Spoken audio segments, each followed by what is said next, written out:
I think George Garvin Brand is often been quoted as saying, I decided that we would make quality whiskey to sell at quality prices for quality profit. It's a good rule to follow. That's right. Do you agree with him? Absolutely. That's the foundation of this company.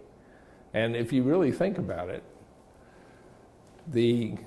number one, those are the words he is said to have said to his son Owsley when he passed the company to him, basically.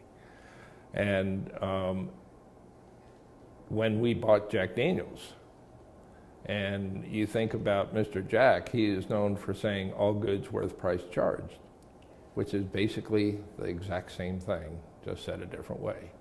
And what Brown-Forman is about is selling premium products, and it's all about making sure the quality is there.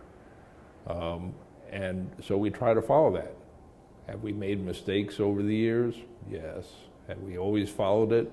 Probably could have done better. But by and large, I would say we've been able to follow that principle.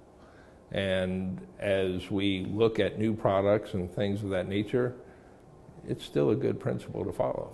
Some of our brands, we didn't follow that principle with. We didn't have the courage to take the price increases back in the 70s. A lot of people forget what the industry was like in the 70s and early 80s. It was very cutthroat. There was whiskey, or total distilled spirits, was declining. Whiskey itself had started declining much earlier than the whole industry declined. And so you started getting into share fights. Early Times was fighting against Jim Beam. Forrester was in the battle as well. And so when you're going and you're very dependent on these brands, you really stop and you say, okay, can I take the price up because I might lose this volume? What does that do to our production capacity, et cetera?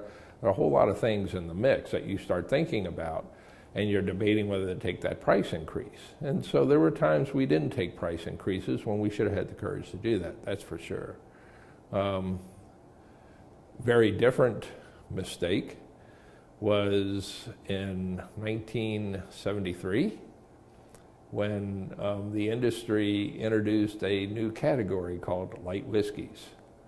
And it was very, very interesting. Now, again, if you know the industry, since the 50s, people started moving away from whiskey and into lighter tasting products like vodka, rum, Canadians, of that nature. And so in 1973, I think, 72, 73, somewhere in there, the industry created the light whiskey category. Well, Brown-Forman decided they wanted to be the first in that category. And so we decided, well, we're going to preempt the category. We're going to create a product called Frost 880. And it is going to be a clear whiskey. And technically, it didn't fit in the light whiskey category. It was a blend. So instead of waiting for the legal date when we had to come out with the product of light whiskeys, we were able to introduce it as a blend earlier, and thus preempting. And so I remember we had a great promotion and introduction, and the distribution was fabulous. And the bottom line, dogs didn't eat the dog food. Consumers went in, they didn't know how to use the product. It was a clear whiskey. So do you treat it like a vodka? Do you drink it straight like a whiskey? How do you drink this? And so there was a huge, huge confusion on the consumer's part.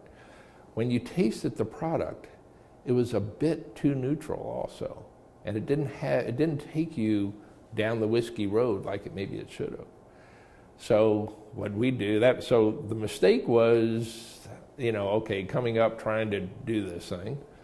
How we remedied the mistake, though, was absolutely a huge success.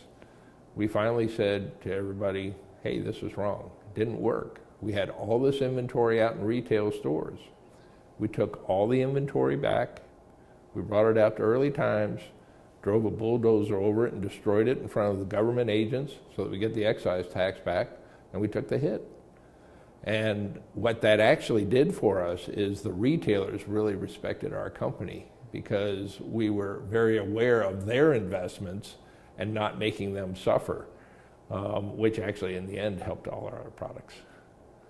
So fixing your mistakes properly is worthwhile.